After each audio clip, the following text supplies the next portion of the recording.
नमस्कार प्यारे साथियों, स्वागत है आपका आपके अपने चैनल जीवन उपदेश पर।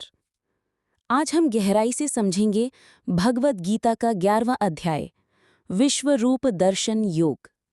ये वो अध्याय है जिसमें अर्जुन को श्री कृष्ण अपना विराट, दिव्य और अलौकिक स्वरूप दिखाते हैं। ये केवल एक दर्शन नहीं, बल्कि संपूर्ण ब्रह्मांड का एक जीवंत अनुभव है।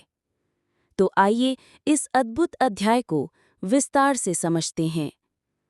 पिछले अध्याय में भगवान श्री कृष्ण ने बताया कि कैसे वो इस संसार के मूल हैं, सब कुछ उन्हीं से उत्पन्न होता है। अब अर्जुन उत्सुक है, क्या मैं उस परम सत्य को अपने नेत्रों से देख सकता हूँ? यन् मा त्वं वक्ष्यसि तत् सत्यम इति मे मन्यसे यदात्मानं दर्शयात्मानम् अव्ययम्। अर्जुन कहता है, हे केशव, अगर आप मुझे योग्य समझते हैं तो कृपा करके मुझे अपना दिव्य रूप दिखाइए।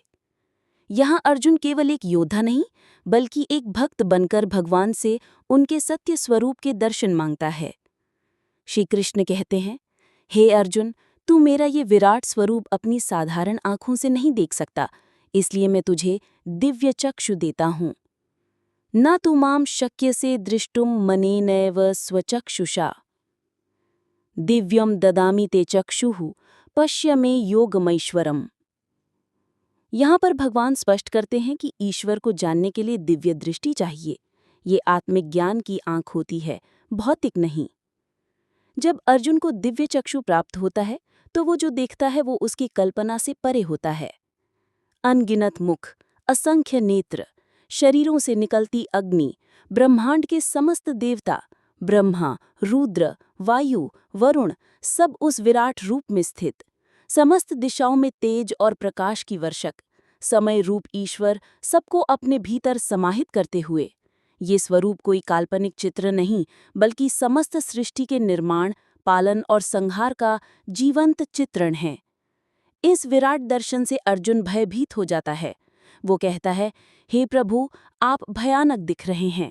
आपके तेज को मैं सहन नहीं कर पा रहा।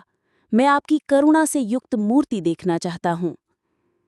ईश्वर सर्वशक्तिमान है, वो प्रेम भी है, लेकिन समय आने पर संहार भी।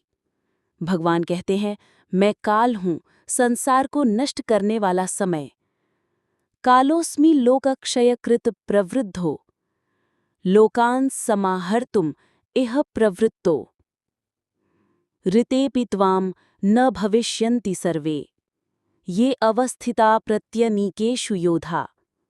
हे अर्जुन, चाहे तुम युद्ध करो या न करो, ये लोग पहले से ही मेरे द्वारा मारे जा चुके हैं। तुम केवल निमित्त मात्र बनो। यहाँ श्री कृष्ण कर्म और परिणाम के रहस्य को उजागर करते हैं कि मनुष्य को सिर्फ कर्म करना है, फल की चिंता नहीं करनी चाहिए। डर के कारण अर्जुन श्री कृष्ण से आग्रह करता है, हे प्रभु, मैं आपका वही प्रिय और शांत रूप देखना चाहता हूँ जो मैंने पहले देखा था। अर्जुन अपने मित्र भाव के व्यवहार के लिए क्षमा मांगता है और कृष्ण से कृपा की याचना करता है। और तब श्री कृष्ण पुनः अपना शांत और सौम्य रूप दिखाते हैं। श्री कृष्ण कहते हैं, हे अर्जुन, इस विराट रूप को केवल भक्ति से ही देखा जा सकता है।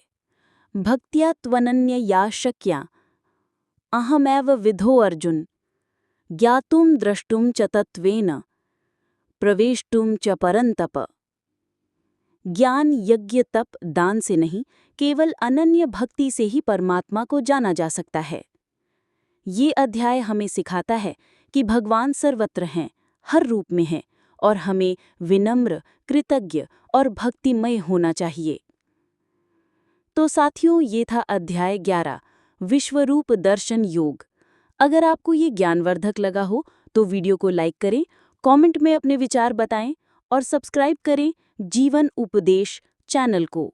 फिर मिलेंगे अगले अध्याय के साथ। तब तक जय श्री कृष्ण।